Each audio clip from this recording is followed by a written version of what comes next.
Dry Creek, New Mexico Territory, 1879.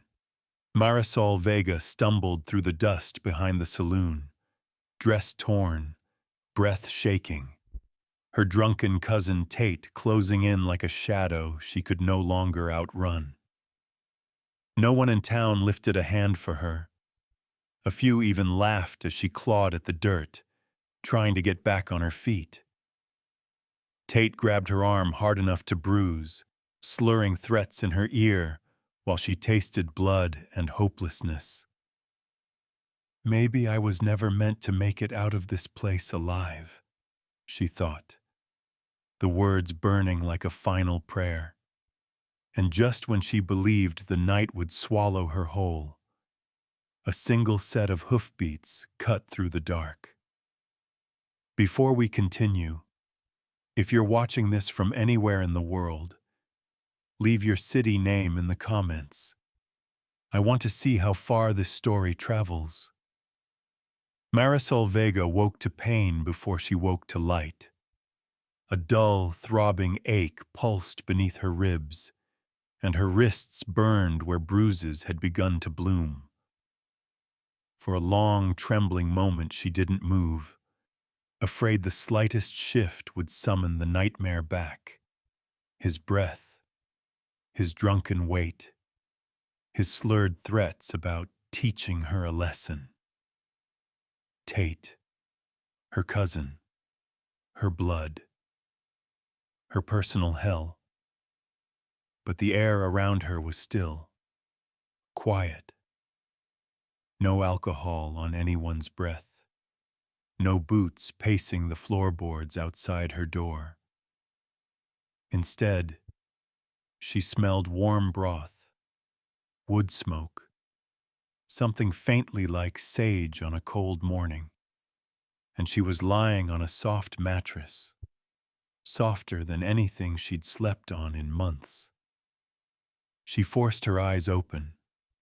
The room was small but clean, sunlight pushing through a thin curtain. A wooden chair, a worn dresser, a folded quilt. And at the foot of the bed, placed with a kind of reverence she didn't recognize anymore, lay her mother's indigo shawl, the one embroidered with little agave blossoms. Someone had cleaned it. Her throat tightened. No one in her family had ever cared enough to touch it gently. She jerked upright, breath hitching. "Where?" Her voice cracked. The door creaked. A tall man stepped inside, dark-skinned, broad-shouldered, calm as a winter sunrise. He carried a bowl of steaming broth in one hand, a folded cloth in the other. "Easy," he said, voice low and steady. "You're safe." Safe. She almost laughed. Safe didn't exist for girls like her. He set the bowl on a small table beside her bed. "Name's Caleb Cross," he added. "This here's my place. Crosswind Ranch, 2 miles west of Dry Creek." She stared. A black rancher. That explained the quiet dignity in the room, the absence of shouting, the lack of judgment in his eyes. Folks like him knew something about being hunted. She swallowed hard. "Why am I here?" He leaned against the wall, arms folded loosely, not blocking the door, not looming, just there, solid, respectful. "I found you outside Vega Ridge," he said. "Looked like hell had its hands on you. Your cousin was drunk off his boots. He wasn't stopping. You weren't breathing right." He paused, jaw tightening. "Figured you needed help, so I brought you here." The memories slammed back. Tate's fists on the door, his threats, his hand in her hair. She shuddered, curling in on herself. Caleb didn't move closer. "No one's gonna touch you here," he said softly. "Not unless you want 'em to." Her eyes darted toward the shawl. You cleaned it." He shrugged lightly. "Was dirty. Thought you'd want it whole again." Whole. A word she hadn't felt in years. She wiped at her eyes before tears could fall. Crying had always gotten her punished. "I should go," she whispered. "My family'll come looking." Caleb didn't argue. "If you want to go, you can. But you're hurt. Eat something first." Her stomach answered before she could. He lifted the bowl and handed it to her, careful not to brush her fingers. She took it with shaky hands. She tasted broth. Warm. Real. The simple kindness undid her faster than Tate's violence ever had. A light knock sounded. A small boy peeked around the doorframe. Big eyes, dusty hair, maybe 8 or 9 years old. "Uncle Caleb? Can I?" The boy's eyes met hers, and his whole face lit up. "Hi, miss. I brought something." He held out a square of cornbread like it was treasure. "Made it myself. Kinda burnt on one side, but it ain't too bad." Caleb sighed. "Eli." But Marisol was already reaching for the cornbread, something soft breaking loose inside her. "Thank you," she whispered. Eli grinned. "You look like you needed it." She did. Lord, she did. Caleb herded the boy gently back toward the door. "Give her space." "But she ain't scaring me," Eli protested. Caleb shot him a look, the kind only men who've had to raise a child alone could master. Eli obeyed, but before leaving, he whispered, "If you stay, I can show you my horse. He ain't pretty, but he likes folks who've been hurt." Something in her chest cracked at that. When they were alone again, Caleb asked, "You got someplace safe to go?" She stared at her shawl. "No," she admitted. "Not anymore." "Then rest here till you can stand straight," he said simply. "After that, you decide." Decide. Another word she wasn't used to. Her family had always decided for her. So had debt. So had fear. She set the empty bowl aside. "I can work," she murmured. "I'm useful. I don't want a handout." Caleb nodded once. Wasn't offering one. Their eyes held. For a moment she felt seen, not as a burden, not as trouble, not as property, but as a person clawing her way back to breath. She pulled the shawl into her lap, fingers brushing the stitched agave blossoms. For the first time since Tate's hands had torn at her, she didn't feel like she was dying. Maybe the world hadn't chosen her. Maybe it never would. But somebody had chosen not to leave her on the ground last night. Somebody had lifted her up.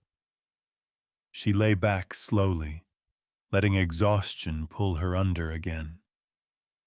Caleb stepped out, closing the door without a sound. For the first time in a long while, Marisol Vega slept in a place where no one was waiting to hurt her. She didn't know yet that this ranch, this quiet, lonely place, was about to become the first thing that ever felt like home. Marisol woke the second time to voices, soft ones, low ones, ones that didn't tighten her spine or send her scrambling for the corner. She lay still, listening. A skillet hissed somewhere down the hall. A spoon scraped a tin pan. A boy's excited whisper floated through the open doorway. "Uncle Caleb, can she come eat with us? Can she sit at the table?" "Eli," Caleb murmured, "the woman's hurt. Let her breathe." "But she's awake," Eli whispered back, not quietly at all. Marisol almost smiled. Almost. When she pushed herself up, the room spun, and her ribs ached like someone had kicked her clean through the dirt. But she made herself stand. Pride wasn't a luxury. It was the only thing she had left. Footsteps rounded the hall. Caleb appeared, wiping his hands on a cloth, his hat hanging on a peg behind him. He looked surprised to see her on her feet, but didn't rush toward her. "You don't have to walk yet," he said. "I can," she answered, even though she wasn't sure. He nodded, stepped aside, letting her choose whether to follow. That small mercy, choice, meant more than she could voice. She walked slowly into the main room. The place was humble. Patched curtains, old table, stacks of feed sacks by the door. Yet it felt gentle. Not the kind of gentle that asked for something in return. Just space. Space to exist. Eli stood on a chair, stirring a pot with exaggerated seriousness. When he saw her, his face burst open with joy. "You came!" he shouted. "I made eggs. Well, they were eggs." Caleb cleared his throat. "They're edible," he corrected. "Barely," Eli muttered. Marisol felt her chest warm in a way she hadn't expected. "I'm sure they're perfect," she said softly. Eli jumped off the chair and tugged one out for her. Caleb stepped in before the boy could offer it with his bare hands, plating the eggs properly and setting them on the table. Marisol stared at the food. No one in her family ever served her first. No one ever served her anything without expecting a cut of her dignity. The simple act nearly unmoored her. Caleb noticed her hesitation. "Eat," he said gently. "Not for me, just so you don't fall over." His voice wasn't warm exactly. It was steady, reliable, the kind that could tether a drifting soul. She sat. Eli plopped down across from her, swinging his legs. "Uncle says you're staying till your bruises stop looking like map lines." "Eli," Caleb warned. "What?" "I'm just saying. Bruises look like the ridges out by Blue Hollow. Kinda pretty." Marisol blinked hard. No one had ever found something beautiful in her brokenness. She picked at her eggs. I don't know how long I'll stay." "You stay as long as you need," Eli said immediately, as if that settled everything. "Uncle Caleb won't toss you out. He don't toss anyone out. Except bad folks. He tossed out a whole drunk cowboy last winter, threw him right into the snow." Caleb sighed heavily. "That is not what happened." "Sure it is," Eli insisted. "Mama used to say Uncle Caleb's heart is big, but he hides it like a scared horse." Caleb froze, just for a breath. A flicker of pain crossed his eyes, quick but deep enough Marisol felt it in her own ribs. The boy didn't notice. He just grinned at Marisol. He saved me too, you know. Caleb placed a hand on Eli's shoulder. Finish your plate. Eli obeyed, but his earlier words hung in the air, soft and heavy. Saved me too. Marisol didn't ask. She didn't need to. Wounded people recognize the same ache in others. Eli hopped up after eating, grabbing his coat. I gotta check the hens. Wanna come, Miss Lady? Marisol opened her mouth to decline. Every instinct screamed to shrink small, to avoid trouble, but Caleb cut in. She needs rest, he said firmly. Eli paused, disappointed. But instead of arguing, he walked over and pressed something into Marisol's hand. A tiny wooden horse, carved rough but earnest. So you don't feel scared, he whispered. Her throat tightened. She wanted to hug him, but touching people had always led to pain. Caleb must have sensed her hesitation because he crouched next to Eli. Say thank you if you want, he said gently. That's enough. Thank you, Marisol whispered. Eli beamed and ran outside, boots thumping. Now the room was quiet again, too quiet. Marisol felt the silence stretching, dangerous, intimate. Caleb stood by the stove, arms crossed lightly, not looking at her, but definitely watching. You're safe here, he said finally. She bristled. You keep saying that.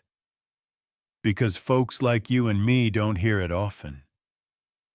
She stared at him.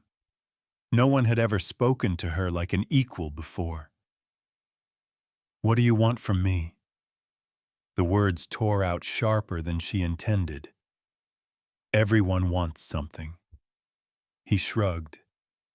Not everyone. That's a lie. No, he said. It's just rare. Rare. She almost laughed.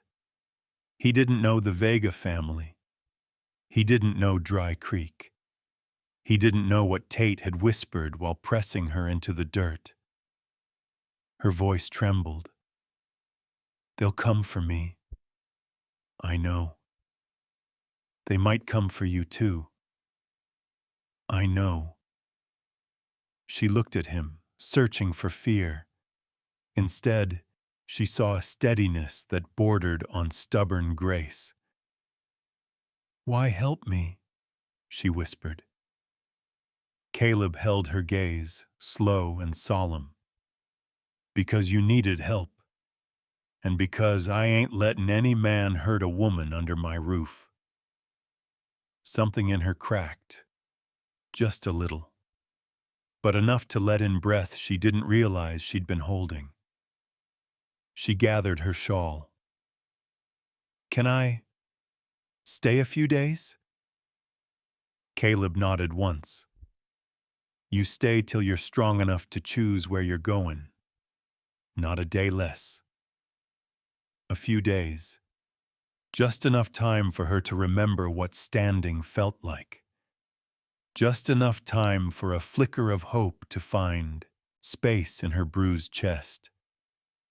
She didn't know yet that the same roof protecting her would soon be the reason danger came pounding at the door.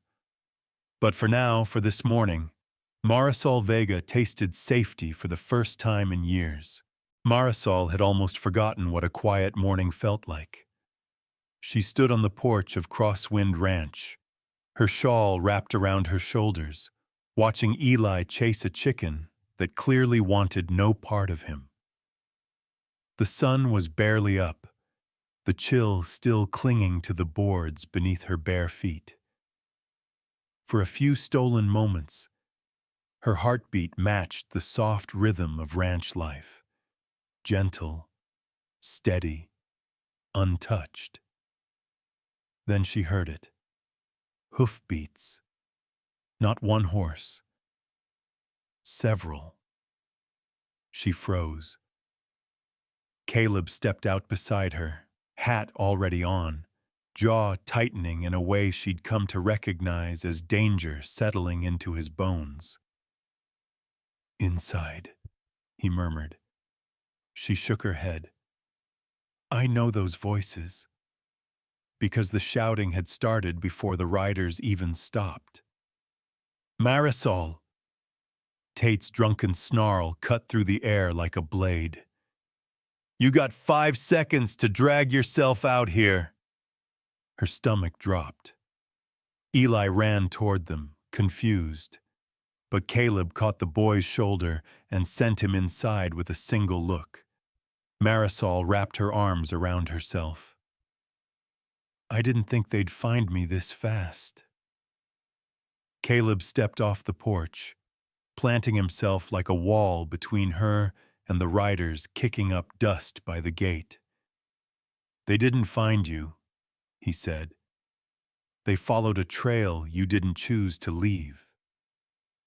Tate Vega reined in first, red-eyed, jaw twitching, the sour scent of whiskey visible in the way he swayed. Ismael Vega, her uncle, sat stiff beside him, face a carved slab of disappointment wrapped in false piety. Behind them stood 3 neighbors, men who'd never once defended her, but always whispered about how trouble follows that girl. "Told you," Tate barked, pointing at Marisol. "Little Snake ran off to shack up with a colored rancher. Knew it." Caleb didn't react, not outwardly. But Marisol saw the tension gather across his shoulders, a storm held in check. "You're trespassing," Caleb said evenly. "Turn around." Ismael spat on the dirt. "We come for family. You got no right to keep her." Marisol felt herself shrink, the old instinct rising. Stay small, stay quiet, don't spark the fire. But something about the way Caleb stood there, unflinching, stirred a thin thread of courage inside her. "I'm not going with you," she said, voice thin but steady. Tate's face twisted. "Oh, you're going. I ain't done talking to you about last night." The memory slammed into her like a fist. She swayed. Caleb stepped forward. "You take one more step toward her," he warned, "and you'll be the one needing a doctor." The men on horseback stiffened. No one expected a black rancher standing alone to challenge a half-circle of white riders. Not in Dry Creek. Not ever. Whispers rippled through the men. Ismael sneered. "You threatening kinfolk, boy?" Caleb's eyes darkened. "I'm promising you'll leave empty-handed." The tension snapped tight as barbed wire. That's when a dusty badge glinted in the sun. Sheriff Pike arrived slow, theatrical, the kind of arrival that wasn't meant to keep peace so much as remind everyone who could legally pull a trigger. He climbed down from his horse, adjusting his hat. "Morning," Pike drawled.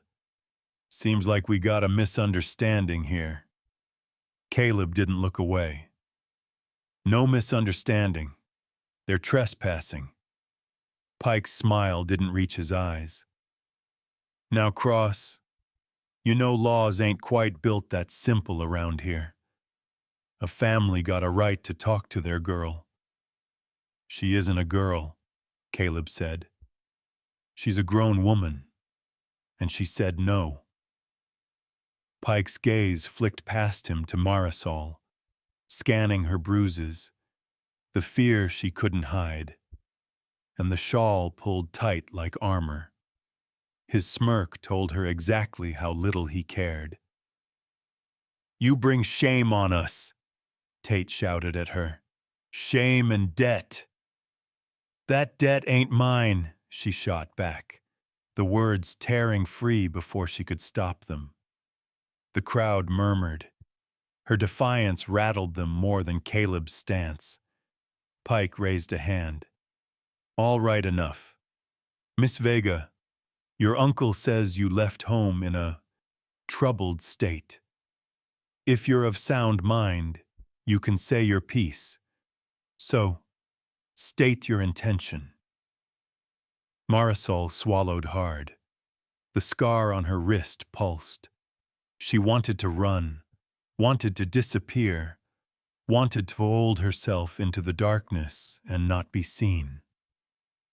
But Caleb stood 3 feet away like a mountain she could lean on without even touching him. "My intention," she whispered, "is to stay here. For now." Tate barked something foul, but Pike cut him off. "You heard her. Ain't much I can do if she chooses to stay." Ismael glowered. "You letting her ruin our family name?" Pike shrugged. "Name's already ruined, far as the town's concerned." The riders stirred angrily at that. Tate pointed a shaking finger at Caleb. "This ain't over. You think you can hide her forever?" Caleb stepped closer, voice low enough that only Tate and Marisol could hear. "You ever touch her again, Tate Vega, and I'll bury the part of you that still moves." Tate paled. Ismael yanked his reins. The group turned, riding off in a cloud of dust and curses that scraped Marisol's heart raw. When the yard finally fell silent, Marisol sank onto the porch steps. She was shaking too hard to hide it. Caleb didn't touch her, but he sat down beside her, leaving just enough space so she didn't feel cornered. "You did good," he said quietly. She shook her head. "They'll be back, with more men, with worse." His jaw flexed. "Then we'll face it when it comes." She stared at him, at the man who had stood alone against her whole past without flinching. For the first time, the fear inside her wasn't suffocating. It had somewhere to go, it had someone to lean on, and that terrified her more than anything. But beneath the fear, something else flickered, something she hadn't felt in years. Hope. The house had gone quiet after the riders left, too quiet for Marisol's nerves. She moved through the small kitchen like a ghost, her shawl wrapped tight, fingers worrying the embroidered agave blossoms. Caleb stayed outside repairing a fence post Tate had rammed his horse into on the way out. Anger always left splinters, one way or another. By afternoon, she'd finally begun to breathe without trembling, settling into a chair to mend one of Eli's torn shirts.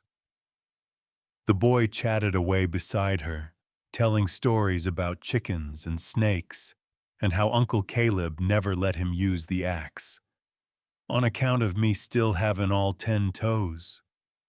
She was smiling when she heard it. A low voice, a familiar one, too familiar. Marisol stiffened. She motioned Eli inside and stood slowly, heart pounding against her bruised ribs. She crept toward the back window. Tate stood near the corral fence, swaying drunkenly, talking to a man in a dark coat, a man she recognized instantly, though she wished she didn't. Clifford Harrow, Dry Creek's wealthiest banker, a polished predator, a man who never raised his voice but somehow made entire families sign away everything they owned. She pressed her hand over her mouth. "You said you'd get her back," Harrow murmured, so smooth it made her skin crawl. "I don't like delays, Tate. Delays cost money." Tate spat in the dirt. "She ran off. What was I supposed to do? Chase her through the dark like some dog?" "You were supposed to deliver her." Harrow's voice sharpened. "I paid you." Marisol felt her stomach turn cold. So it wasn't just rage. It wasn't drunken impulse. Tate had been paid to hurt her. She leaned closer to the window. Tate scratched at his stubbled jaw. "I'll get her. She trusts that cross bastard. When she steps out alone, I'll grab her, drag her straight to town." Harrow's next words came out like ice. "Make sure she signs the transfer papers before you hand her over." Marisol's ears rang. Transfer papers. Property documents. Her mother's land. Ismael's voice floated from beside the barn, grumbling. She hadn't noticed him there. "Girl's been nothing but trouble. Better we use her to settle what's owed. Her mama left debts, far as I can tell." "That land is worth a fortune," Harrow snapped. "She has claim by blood. Get her signature, and Blue Hollow becomes mine." Marisol staggered back, bumping the wall. Eli looked up from the table where he'd been drawing horses with a stubby pencil. "You sick?" he asked. She wanted to speak, but no words came. Everything inside her tightened, then cracked open, spilling years of guilt and confusion. They hadn't ignored her out of indifference. They'd been waiting for a chance to sell her. She forced a breath. "Eli, stay here. Please." The boy's face scrunched with worry. "Uncle Caleb won't let nobody hurt you." But Caleb wasn't here, and she couldn't let Tate or Harrow see her listening. She slipped out the front door, moving around the porch to where Caleb worked on the fence. He glanced up immediately. "What's wrong?" Her lips trembled. "They're back," she whispered. "But not for me. Not just for me." His eyes darkened. "Show me." She led him through the kitchen, pointing to the window. But the men were gone. Only a dusty patch of hoof prints and a half-smoked cigar remained in the yard. "I heard them," she insisted, voice cracking. "Tate, my uncle, and Harrow. She swallowed down the rising panic. "They were paid. Paid to bring me in. He wants my mother's land. Says I have claim." Caleb studied her face, steady as stone. "You sure?" "They said papers. They said I'd sign." Her hands shook uncontrollably now. "Caleb, they were going to trade me for debt." That pulled a muscle in his jaw tight. He guided her to the table, sitting across from her. "Start from the beginning." She told him everything, every word she'd heard, every whispered threat. The way Harrow spoke like buying her was little more than purchasing a new horse. When she finished, she couldn't lift her eyes. Shame burned through her, choking. "Marisol," Caleb said softly, Look at me. She did, barely. You ain't property. Not to them, not to anyone. His voice held no hesitation. And if Harrow wants you, it ain't for debt. It's for something else. Something bigger. She nodded weakly. My mother. She used to say our shawl was worth more than dollars. Said folks would kill for land like Blue Hollow. Caleb leaned back, eyes narrowing as if connecting pieces she didn't yet understand. What exactly did she leave you? Nothing, Marisol whispered. Just this shawl. He stared at the embroidered edges. Your mama was smart. Folks with nothing on paper hide truth where no banker knows to look. Her breath caught. Caleb didn't say more, but the thought dug deep into her ribs. If her mother hid something, if Harrow wanted it that badly, then the shawl wasn't the only thing she'd inherited. Caleb stood quickly. I'm going to town. Need to get eyes on Harrow's office. See who he's been meeting with. Panic spiked. Don't leave me here alone. His expression softened, barely. You ain't alone. Eli's here, and Ruthie's stopping by after church. But I won't risk him comin' while I'm out.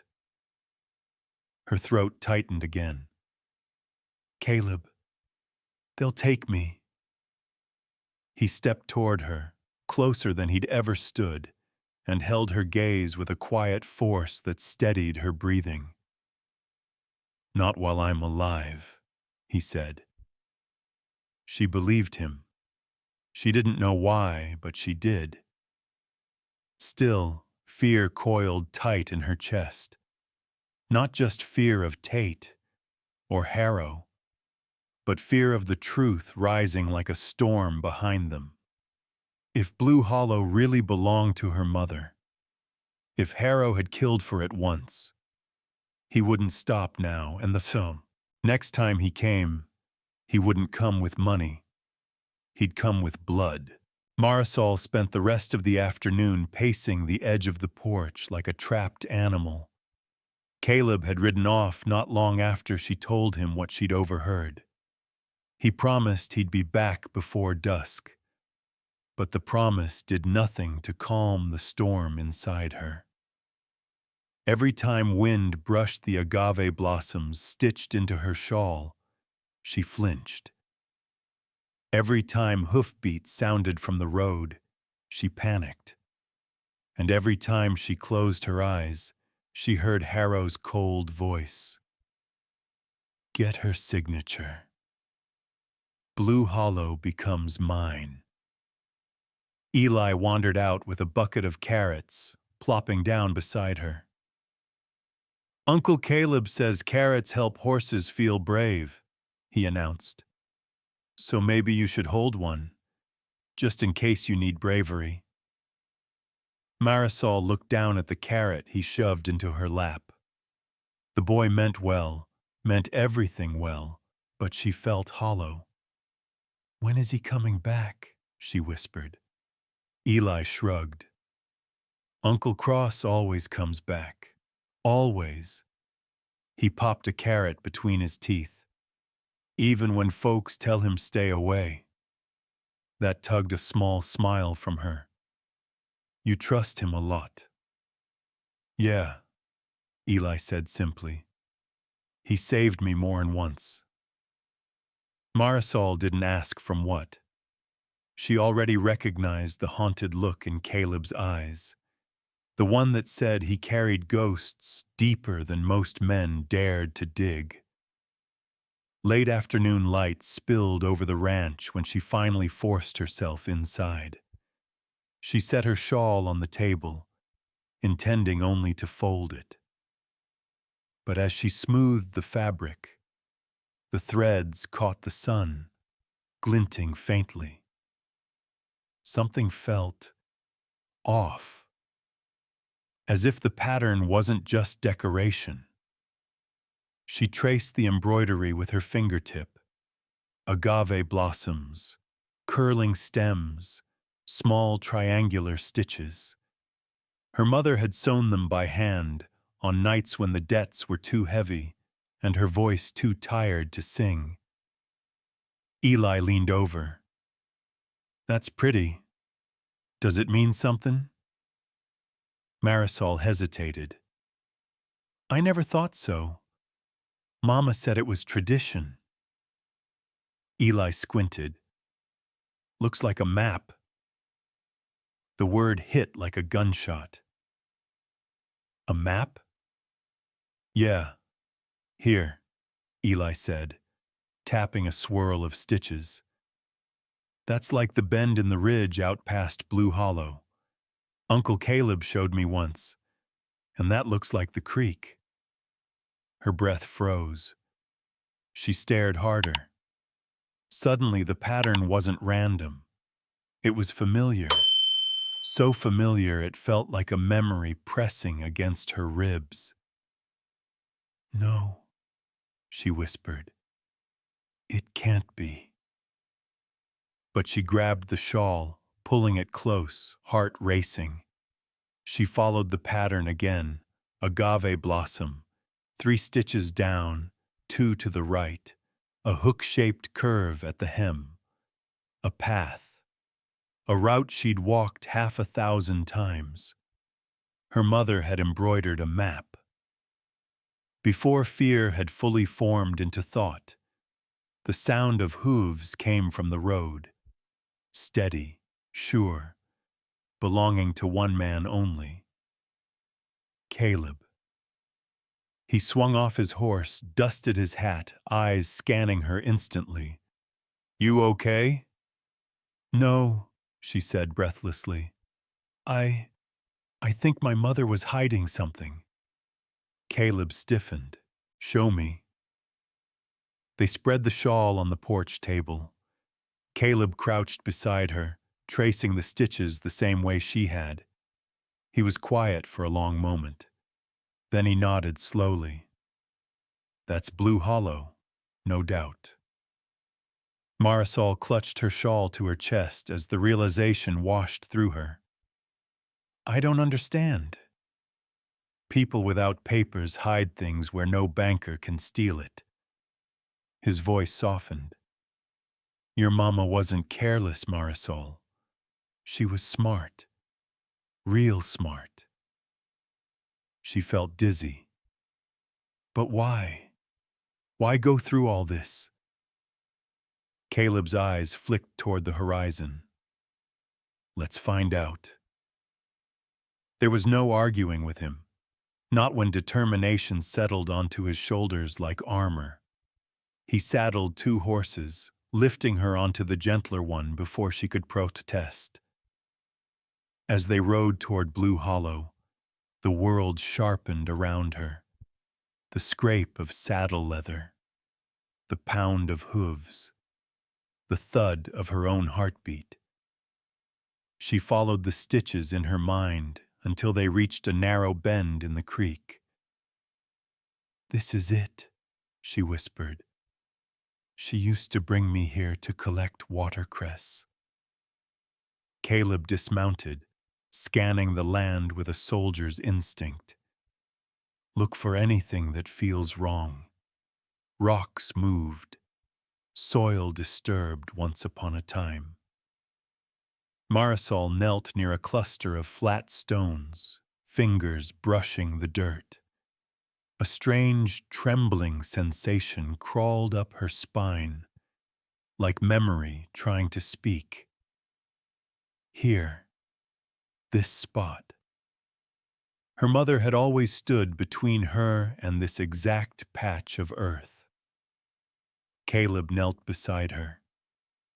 "You okay?" She didn't answer.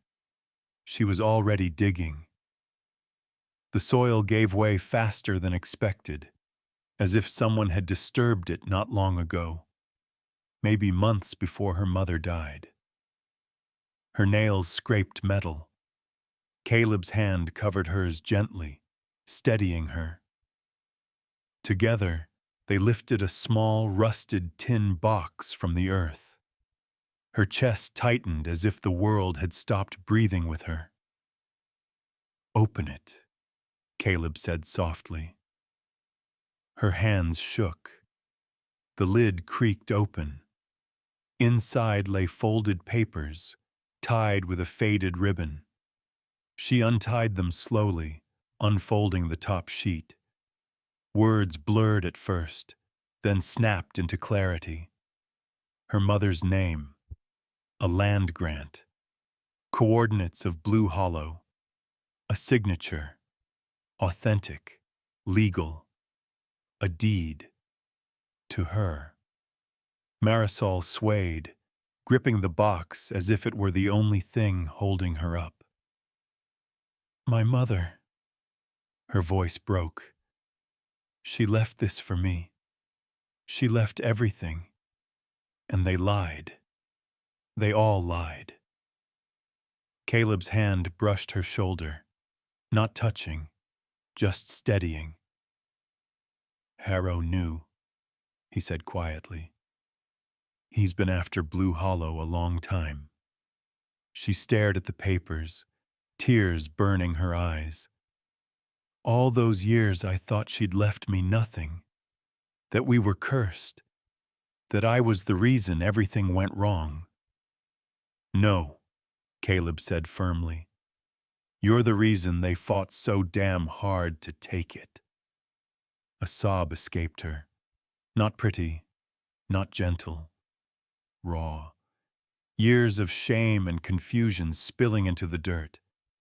Caleb didn't look away. He didn't flinch. He let her break.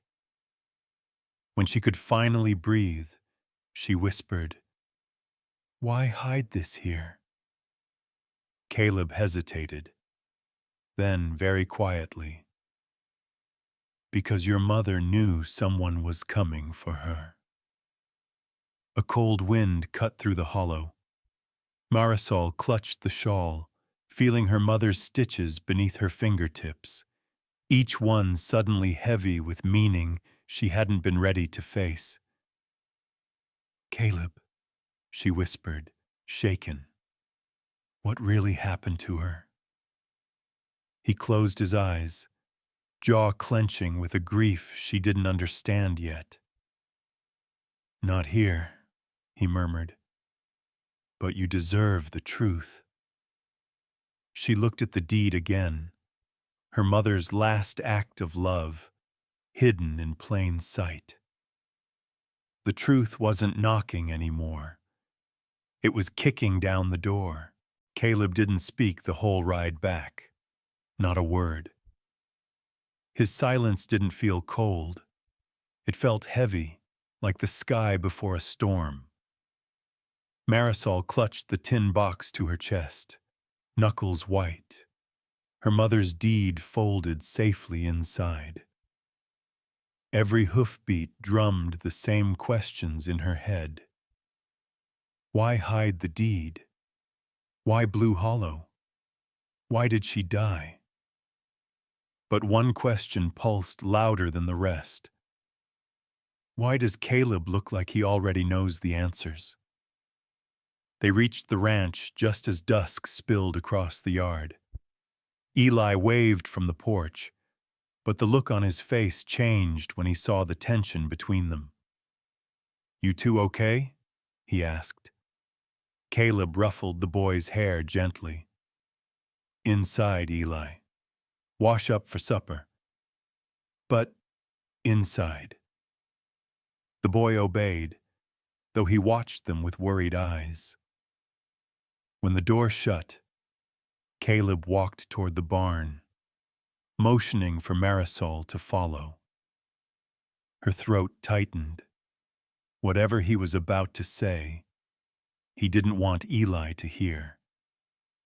Inside the barn, the smell of hay and leather wrapped around them. A lantern hung from a beam, casting long shadows across the walls. Caleb leaned against a stall, removing his hat, rubbing a hand across his jaw. For the first time since she met him, he looked unsure. "Marisol," he began, voice deeper than usual, "you deserve the whole truth, but it ain't easy." She hugged the shawl around her. "Just say it." He took a slow breath. "I wasn't always a rancher. Before that, I rode with the Territorial Guard. Not by choice.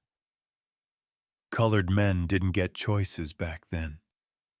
We got orders." Marisol stayed quiet, heart hammering. "About 7 years ago," he continued, "my unit was sent to Dry Creek Territory. Sheriff Pike wasn't sheriff yet, but he was deputy. Harrow was already rich and mean. They said squatters were taking land that didn't belong to them." Her stomach dropped. "I recognize Blue Hollow," he said quietly. "I've been there before." Her breath hitched. "When?" Caleb's eyes dropped to the floor. "The night your mother died." Cold washed over her. She took a step back instinctively. Caleb didn't move closer. "It wasn't supposed to be violent. We were told folks were trespassing on bank-owned land. But when we got there, your mama came out with her hands up. She wasn't armed. Just scared." Marisol bit her lip so hard she tasted blood. Caleb's voice cracked. "I saw Harrow push her. Saw Pike hit her with his rifle butt. She fell. They kept yelling that she was resisting, but she wasn't. I ordered my unit to stand down. Told him it wasn't right." He swallowed hard. "That's when Pike fired.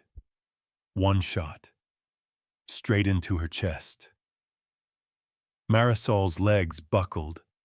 She sank to a bale of hay, hands trembling so violently the tin box almost slipped. Caleb kept talking, like if he stopped, the truth would crush him. "I tried to drag her away. Tried to get help. Pike held a gun to my head. Told me if I opened my mouth, Eli and I would both disappear before sunrise. I'd already lost his mother. I couldn't lose him too." The barn tilted around her.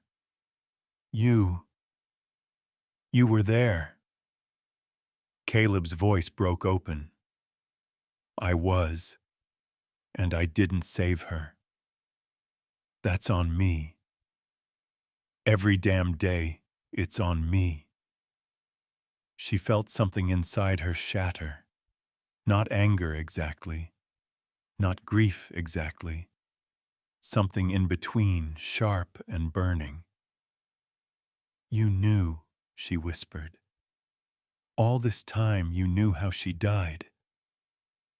"I didn't know it was your mama until Tate said Harrow wanted Blue Hollow. Until I saw that shawl pattern. I swear on my life, Marisol, I didn't know." She pressed her hands to her face, shoulders shaking. "If you hadn't turned away, if you'd said something, she might still be alive." Caleb didn't defend himself. He didn't flinch. He accepted every word like he deserved worse. "You're right," he whispered. "But I was a black man under white law. Speak up, and Eli'd be an orphan, maybe dead. I made the choice that saved him, and damned everything else." She looked up at him then, tears streaking her cheeks. "So what am I supposed to do with that? With you?" He dropped his gaze. "Hate me if you need to. Blame me. You'd be right. But I'll do anything. Anything to make sure Harrow don't hurt you like he hurt her. The barn fell quiet, except for her ragged breaths. Rage and sorrow tangled inside her like barbed wire. But then she saw something she hadn't expected. Caleb wasn't asking forgiveness. He wasn't asking for mercy. He was offering his guilt and his loyalty. Both laid bare at her feet. She wiped her tears roughly. "I don't know if I can forgive you." He nodded once. "I ain't asking you to." "But," she swallowed, "I believe you didn't pull the trigger." Caleb's voice went rough. "No, I didn't. But I didn't stop it either." "Neither did anyone else," she whispered. "Except Mama." They stood there, locked in a silence too full to name. Finally, Caleb spoke again. "We can run, or we can fight. But whatever happens next, it won't be peaceful." She held the shawl tighter. "I don't want to run anymore." Caleb exhaled, a long, heavy breath. "Then we stand. And if Harrow comes?" "I'll face him," Caleb said. "Not as a guard. Not as a scared man following orders. As someone who owes a woman her justice." Something in her cracked. Not forgiveness, but recognition. "We both owe her," she whispered. Caleb nodded.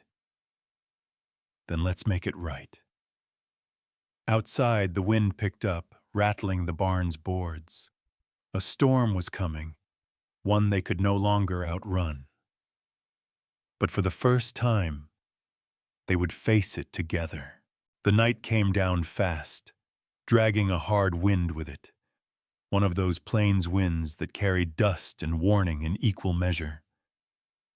Caleb checked the last latch on the barn door, while Marisol tucked Eli into bed. She lingered in the doorway longer than she meant to, watching the boy sleep curled around the wooden horse he'd carved. Innocence clung to him like a thin blanket, warm, fragile, too easy to tear. When she stepped outside, Caleb was leaning against the porch rail, staring out across the dark field. His silhouette looked carved out of something older than the land itself, worn, weathered, but still standing. "You should sleep," he said without turning. "So should you." "Been doing this long enough," he murmured. "Sleep's overrated." She joined him at the rail. The wind whipped her shawl around her legs, flaring the agave blossoms like blue sparks in the dark. "You think Harrow will move tonight?" she asked. "I think Harrow don't like loose ends," Caleb replied. "And we just became real loose." A chill ran through her, not just at his words, but the certainty behind them. "Caleb, if something happens, if they come—" He cut her off gently. "We ain't running." She nodded, though fear coiled in her stomach like a rattler waiting to strike.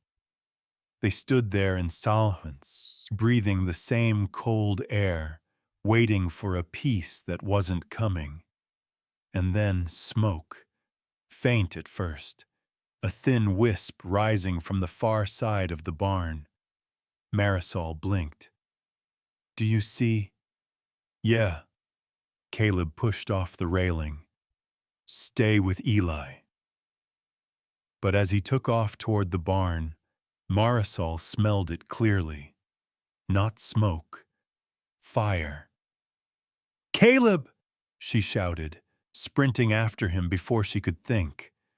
Flames licked the barn roof, crackling upward in hungry bursts. Sparks jumped like angry fireflies. The air thickened with heat and the sharp scent of burning hay. God Almighty, Caleb muttered, ripping open the barn doors. The horses thrashed in their stalls, terrified. A support beam groaned overhead. "Get back!" he yelled at her. But a sound split the night. A scream. Not an animal.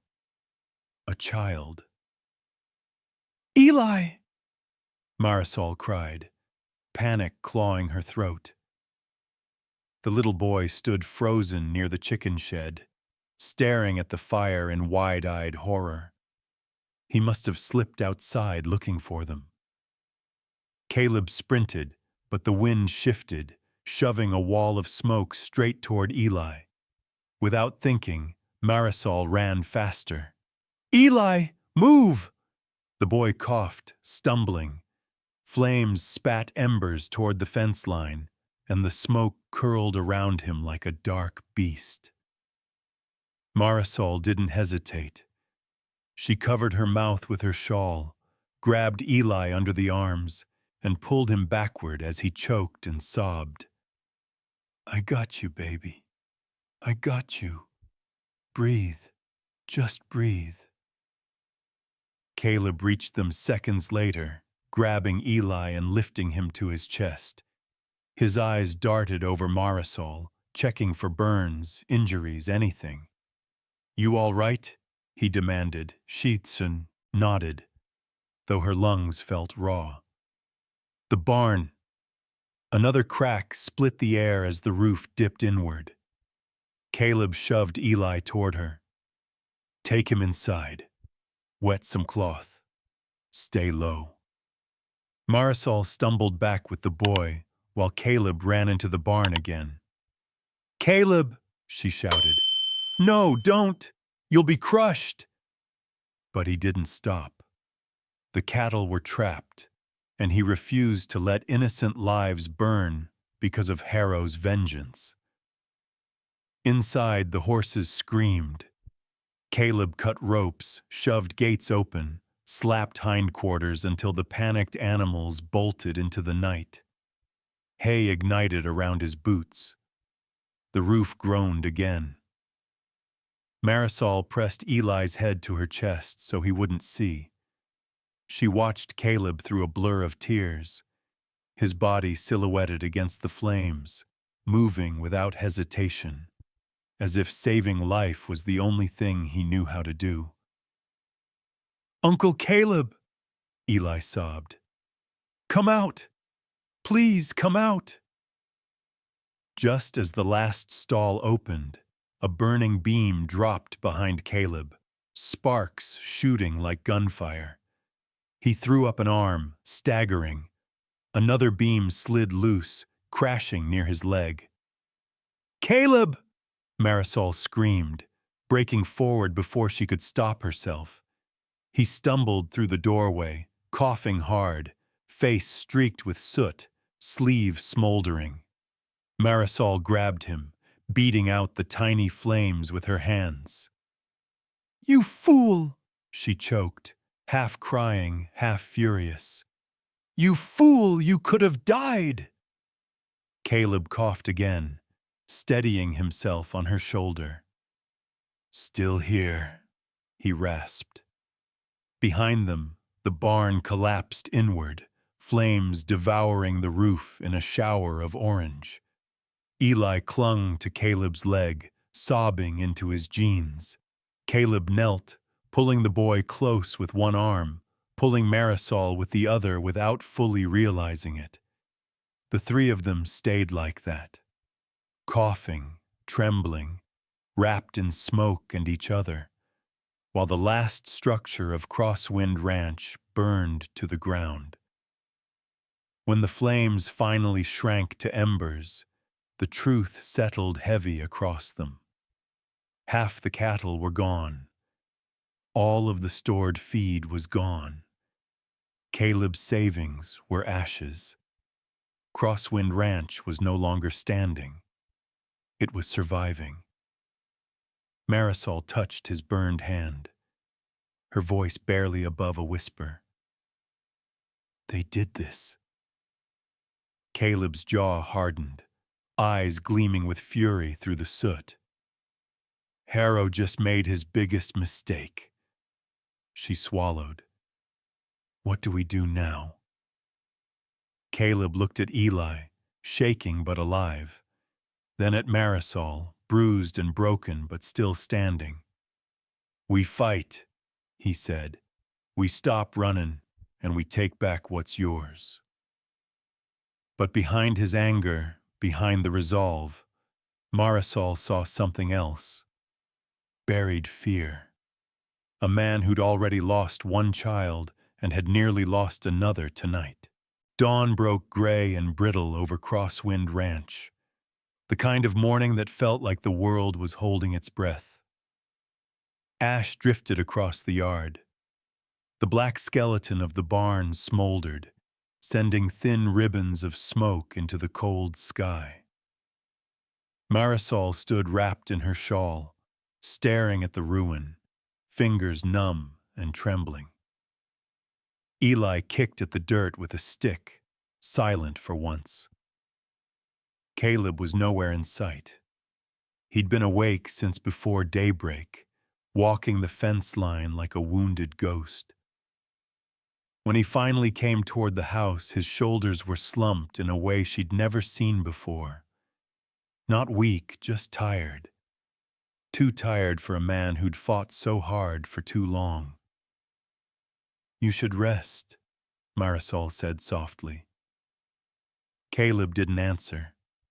He stepped onto the porch, picked up a metal tin from the railing, and handed it to her.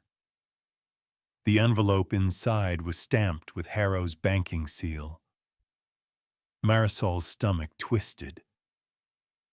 What is that? Caleb's expression was flat but tight around the eyes. Read it. She opened the letter with shaking fingers. Notice of default. Outstanding amount due immediately. Crosswind Ranch, subject to seizure within 10 days. The words swam before her. He can't do this, she whispered. He can, Caleb said. And he is. Her hands curled into fists. This isn't about money. He burned your barn. He almost killed Eli. Caleb took the letter gently from her grip. Harrow don't need to kill me. He just needs to make me break. Banks do that cleaner than bullets. Marisol felt her voice crack. I'm sorry. This happened because of me. Caleb looked up sharply. Don't say that. It's true. No. His tone deepened, firm as iron. The man to blame is the one holding the matches and the money, not the woman he's been hunting for years. Her throat tightened. She wanted to believe him. She didn't know how. Eli tugged on Caleb's sleeve. Uncle, what's going to happen to us? Caleb knelt down, putting a hand on the boy's shoulder. I'll think of something, kid. I always do. But Marisol heard the tremor in his voice. She waited until Eli went inside before stepping closer. What's the truth, Caleb?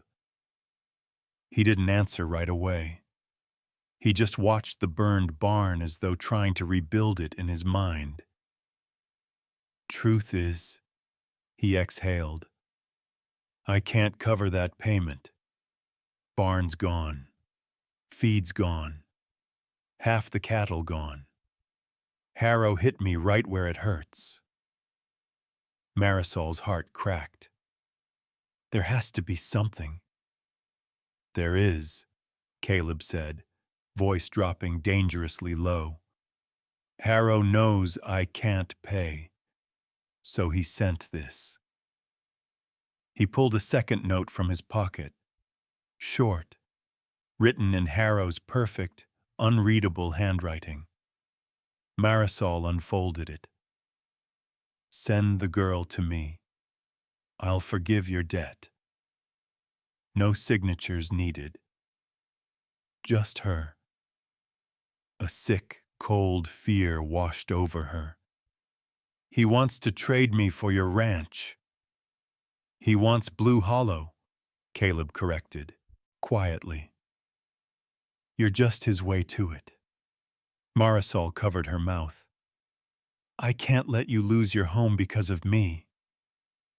Caleb looked at her then. Really looked. Marisol, listen to me. You aren't the cost of this. You're the reason I'm done letting men like him walk over anyone. She shook her head fiercely. If I left, just left, maybe he'd back off. A rare flash of anger sliced through Caleb's calm. I turned away once, watched a woman die because I was too scared to stand up. I won't do that again. Caleb, no. His voice broke, raw and loud in the quiet yard. Don't ask me to let you walk into danger. Don't ask me to abandon you the way this town is so damn good at abandoning its own. Her breath hitched. She had wanted someone to choose her whole life. She just never expected the choice to come wrapped in pain and smoke and danger. Eli opened the door a crack. There's someone coming! Caleb turned. A rider approached, dust trailing behind. Marisol's blood ran cold. She recognized the horse before the man. Sheriff Pike. He pulled up near the porch, hat low, eyes wary. Morning, Pike said. Got something for you, Cross? Caleb didn't move. You're trespassing too much lately, Sheriff. Pike ignored the jab and handed him a folded paper. Order from the territorial office, Pike said.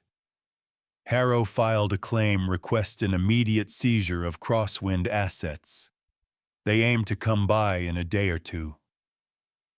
Caleb unfolded the paper, jaw clenching. Marisol watched his hands tremble, not with fear, with fury. Pike cleared his throat. They're talking in town. Folks say you and the Vega girl been causing trouble. Harrow's got people whispering that maybe you set the fire yourselves for insurance. Marisol blinked. Why would anyone believe that?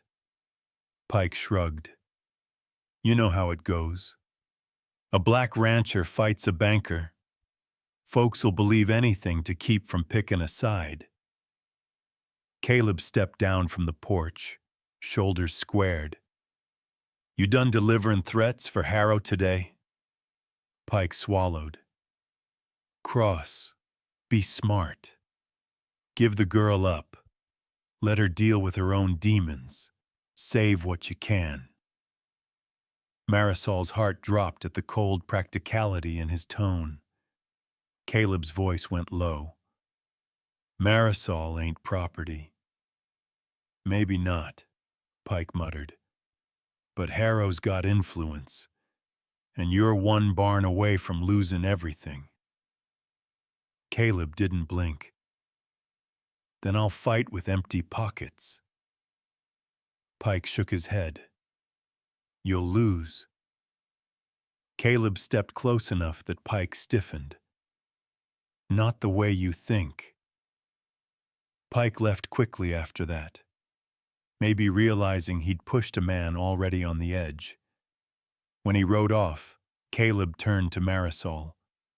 This ends in Dry Creek, he said. Not here. What does that mean? She whispered. It means, Caleb said, voice steadying, we take the truth into town before Harrow burns the rest. of our lives down. A frightened spark lit inside her. You want to confront him? Caleb nodded. You own Blue Hollow. You own the truth, and folks need to hear it. She swallowed. Caleb, I'm scared. He looked at her gently. So am I. Something shifted between them. Soft, painful, real. But scared folks stand stronger when they stand together, he said. Marisol tightened her grip on the shawl. Then we go to Dry Creek, she whispered. Caleb nodded once, jaw set. Tomorrow, he said, we reclaim what's yours. And for the first time, Marisol didn't feel like she was walking into danger alone. She felt like she was walking toward her freedom, with a man who refused to let her fall. Dry Creek felt like it was holding its breath when Marisol and Caleb rode in. She clutched the tin box with her mother's deed. Caleb rode beside her, Eli sitting in front of him. People stopped what they were doing, bakers, ranch hands, shopkeepers, to stare. Harrow stood on the bank steps like he owned the whole territory. Pike hovered beside him, stiff and alert. Well, Harrow called, smiling thin as wire. Cross and the Vega girl, come to settle your affairs? Marisol slid off her horse, legs trembling but steady. Caleb followed, staying at her back like a wall no one could move. I came to tell the truth, she said, raising her voice. About my mother, about Blue Hollow, about you. A murmur rippled through the crowd. Harrow chuckled. Careful, Miss Vega. Accusations can ruin a lady's reputation. You ruined more than that, she whispered. Then louder. My mother owned Blue Hollow. She hid the deed. I have it right here. Gasps. Someone dropped a bucket. Pike stiffened. Harrow's smile faltered. Marisol held up the folded papers. And I know how she died. Harrow wanted the land then. He wants it now. Harrow laughed too quickly. Girl's delirious. Caleb stepped forward. No, she ain't. I was there. The square fell silent.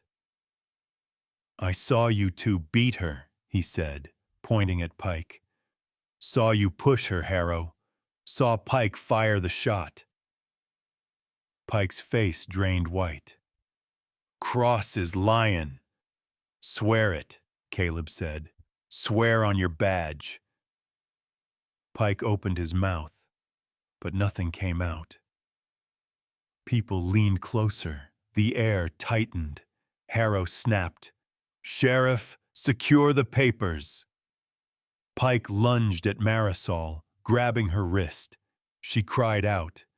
Caleb moved like lightning, wrenching Pike's arm away and sending his gun skidding across the dirt. Touch her again, Caleb warned low, and I'll lay you in the ground myself. The crowd erupted, shouting, choosing sides, pushing closer. Harrow looked shaken now, eyes darting between his failing sheriff and the restless townsfolk. Marisol stepped up one more stare, voice raw but fierce. You paid my cousin, you burned Caleb's barn, and you killed my mother because she wouldn't sell. A woman from the crowd called, Is it true, Pike? Another man shouted, Answer her! Pike trembled, sweat streaking his face. The pressure cracked him like brittle wood. I didn't mean to, he stammered. Harrow told me she was resisting. He told me. Harrow whipped toward him. Shut your mouth! But Pike couldn't stop. Words poured from him in shaking bursts. She wasn't armed! She begged us! Harrow ordered me to fire! The square exploded. Gasps, shouts, curses. Harrow stepped back, eyes burning with cornered fury. His control, his mask, his money crumbled in seconds. Marisol lifted the deed high. This land is mine, and Dry Creek deserves to know the truth. Caleb stood beside her, steady as stone, and for the first time, the town believed her. The square erupted like a kicked anthill.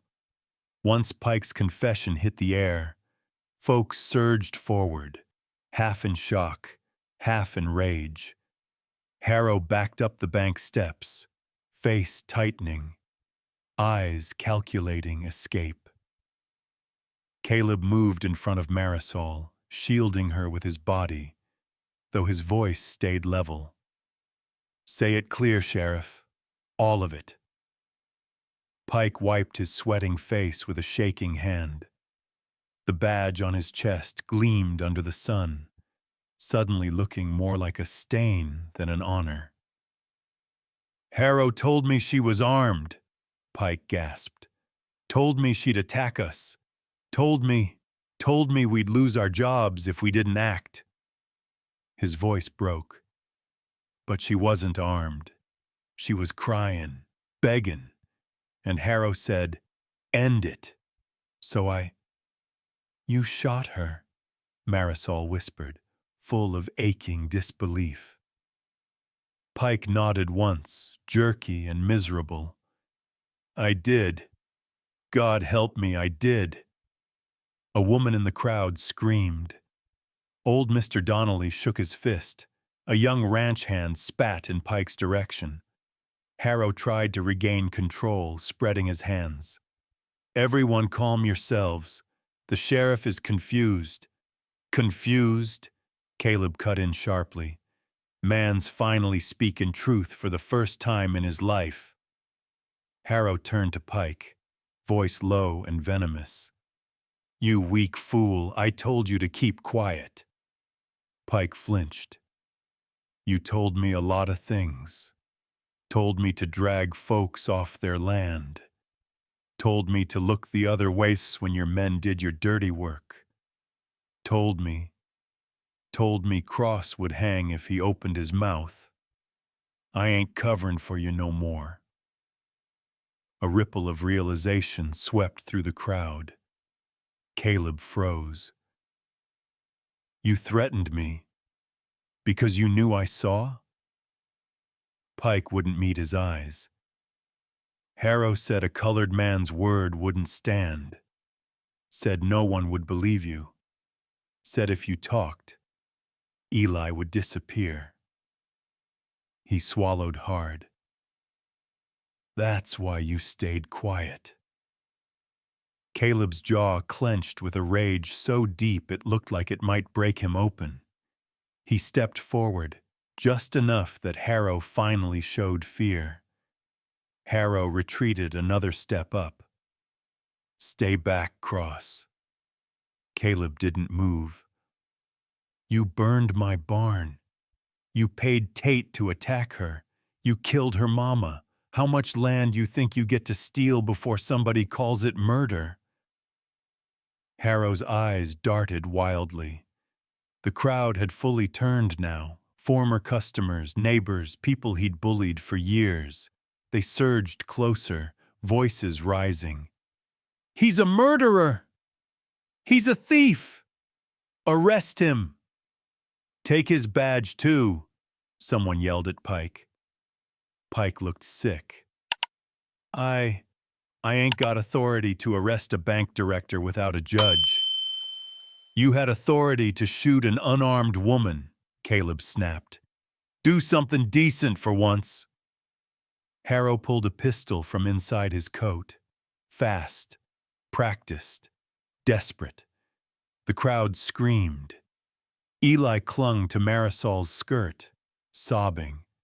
Caleb didn't blink. "Go on, Harrow. Shoot me." He spread his hands. "Ain't you always wanted to put a bullet in a man you couldn't own?" "Cross, move," Pike shouted. "He'll kill you." Harrow's hand trembled. Whether from fury or fear, no one could tell. "You ruined everything," Harrow snarled. "Blue Hollow was mine."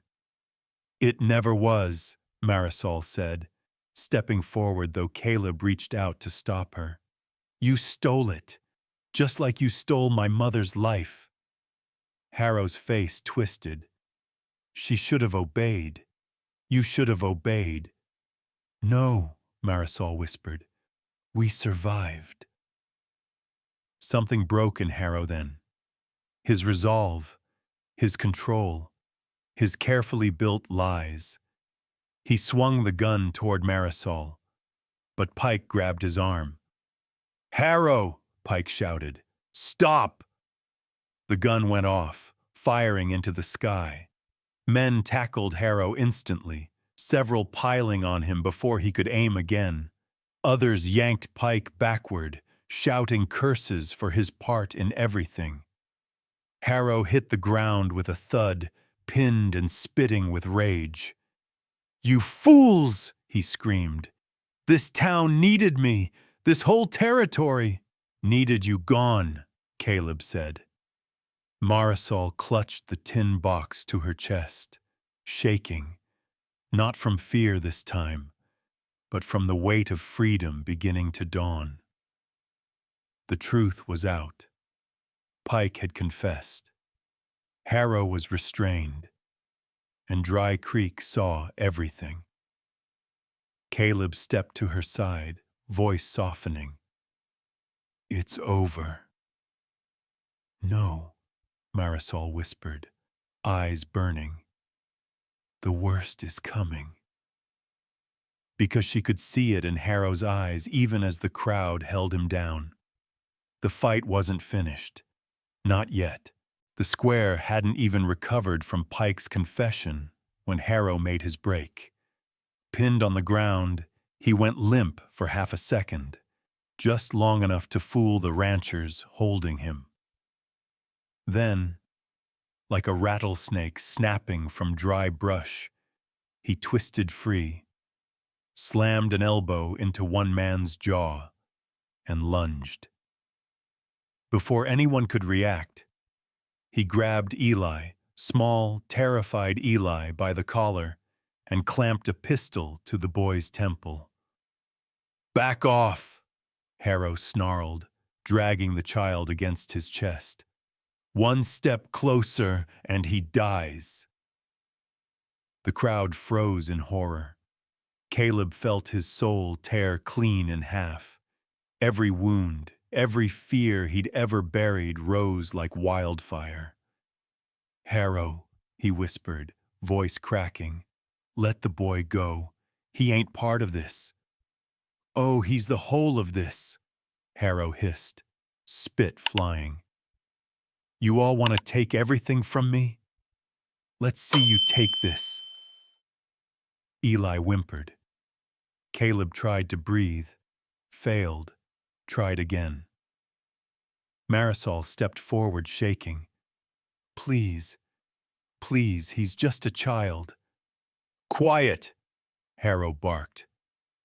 "Your family's caused enough trouble." The gun pressed deeper against Eli's head. Caleb's knees trembled. "You want me," Caleb forced out. "Fine, take me. Just let him go." Harrow let out a cold laugh. "You think this is about you? About your noble rescue act?" Caleb swallowed hard. "Whatever it is, leave him out of it." "Oh no," Harrow said darkly. "You should have thought of that before you raised what ain't yours." Caleb stiffened. "What are you saying?" Harrow grinned, wild, unhinged. the grin of a man with nothing left but malice. "You want truth?" he roared. "That boy, Eli, he's mine." A collective gasp shook the square. Caleb's heart shattered. "No, no, that ain't—" "His mama worked for me," Harrow spat. "Pretty little thing. Didn't know her place, I taught her. She ran, died birthing him. And you, Cross, you raised my blood, my property." Eli let out a broken sob. Caleb nearly collapsed from the agony of it. Marisol shook with fury. "You monster!" Harrow jerked the gun. "Law's on my side. Blood's on my side. I could take him right now." "No," Caleb said, stepping forward despite the weapon. His voice was a trembling whisper. "You ain't taking him. Not ever." "Don't tempt me, Cross," Harrow warned. Caleb didn't blink. "Son," he said softly, eyes on Eli. "Look at me." Eli turned his tear-streaked face toward him, and that tiny movement saved his life. Marisol moved first. She scooped a handful of dust and flung it upward. Harrow flinched, coughing, eyes burning. Caleb lunged, one arm wrapped around Eli, the other knocking Harrow's wrist aside just as the gun fired. The bullet cracked through empty air. Harrow stumbled, blinded. Men rushed him from every direction, tackling him to the dirt. Caleb clutched Eli tight, sinking to his knees. The boy sobbed into his shirt. Caleb's voice shook with raw relief, with love too fierce to hide. "I got you," he whispered. "I got you, son. No one's taken you from me." Marisol crouched beside them, one hand steadying both. Tears shimmered in her eyes. "You saved him." Caleb held Eli closer, face buried in the boy's hair. "I'd die for him, always." Behind them, Harrow screamed as cuffs snapped around his wrists. "That boy is mine," he shouted. Caleb rose, Eli still in his arms. His voice rang through the square like a hammer.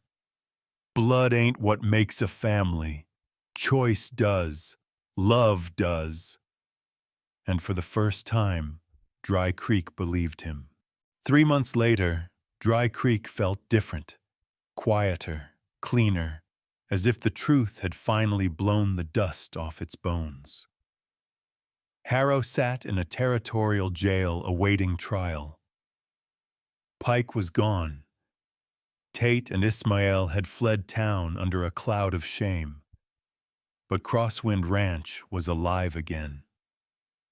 Marisol stood on the front porch, watching Caleb hammer the final plank of the new entryway. 2 tall posts carved with agave leaves and a running wind horse.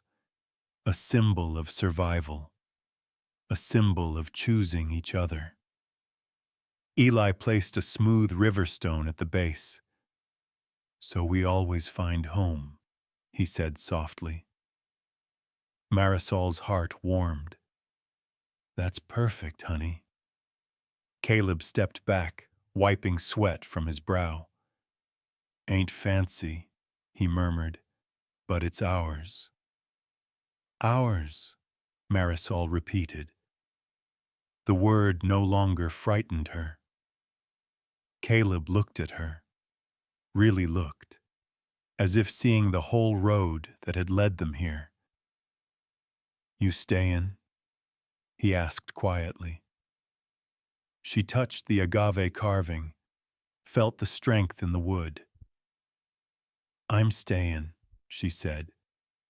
"Not because I must, because I choose to." Caleb's breath shook with relief. Eli grabbed both their hands, and under the new agave gate, the 3 of them stepped forward, not as survivors anymore, but as a family. And that, friends, is the tale of how a broken young woman, a quiet black rancher, and a frightened little boy found something far stronger than fear out there on the New Mexico frontier. They found a home. If you've stayed with me until the end, I want to thank you. Stories like this carry a little dust, a little pain, and a whole lot of heart. And I hope it reminded you of the strength folks can find in each other, even in the hardest of times. If this story touched you, even just a little, please give it a like. It helps more than you know. And if you enjoy these long, gentle Western tales filled with courage, healing, and second chances, I'd be honored if you subscribed so you don't miss the next ride. Most of all, I'd love to hear from you. Tell me in the comments where you're watching from, what part of the story stayed with you, or even share a memory of someone who protected you the way Caleb protected Marisol and Eli. Your stories matter here. Thanks for spending this time with me, and until we meet again on the next trail, may your days be peaceful, your nights be warm, and may you always find your way home.